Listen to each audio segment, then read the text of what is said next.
정책위의장 최입입니다. 바른미래당은 재정개혁 없는 재정 확대 정책을 심각히 우려하여 낭비성, 소모성 문제 사업을 폐지하고 중복 사업 예산을 재정비하는 등 재정개혁 방안을 제시하고 있습니다. 오늘은 매년 똑같은 문제가 지적됨에도 개선되지 않는 브로커가 활개치고 있는 정책자금 지원 사업의 문제점에 대해 지적하고자 합니다.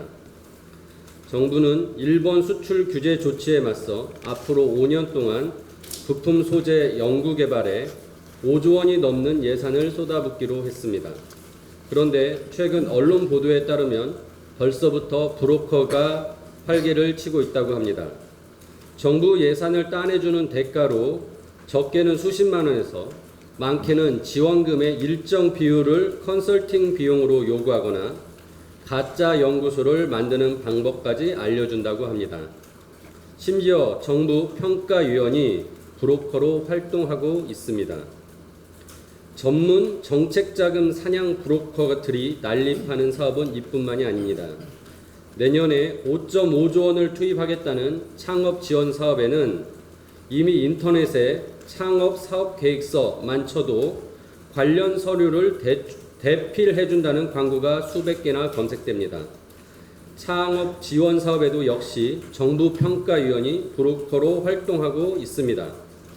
또한 정부의 신재생에너지 추진 사업으로 올해에만 약 2,700억 원이 투입되는 태양광 발전 융자 사업에도 관련 업체들이 브로커로 활동하고 있습니다.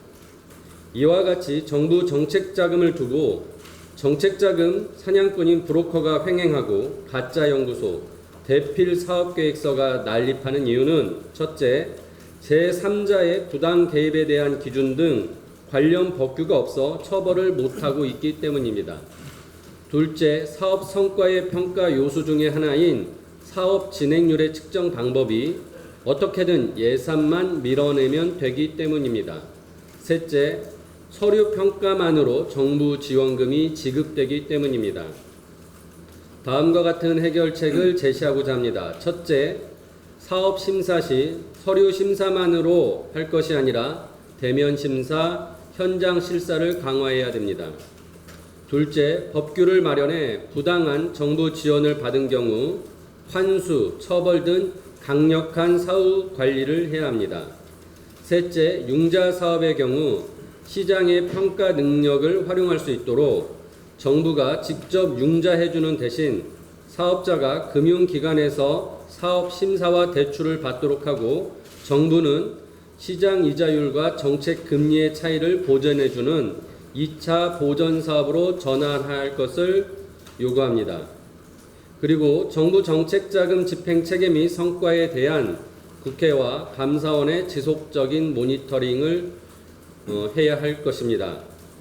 바른미래당은 유행처럼 난립하는 정책자금 지원 사업을 지속적으로 점검하는 한편 이번 국정감사와 예산심의 과정에서 그동안 정부 정책자금 사업 성과에 대한 철저한 점검과 개선 방안을 제시해서 나라 곳간 지킴이, 나라 정책 길잡이 역할을 다하겠습니다. 이상입니다.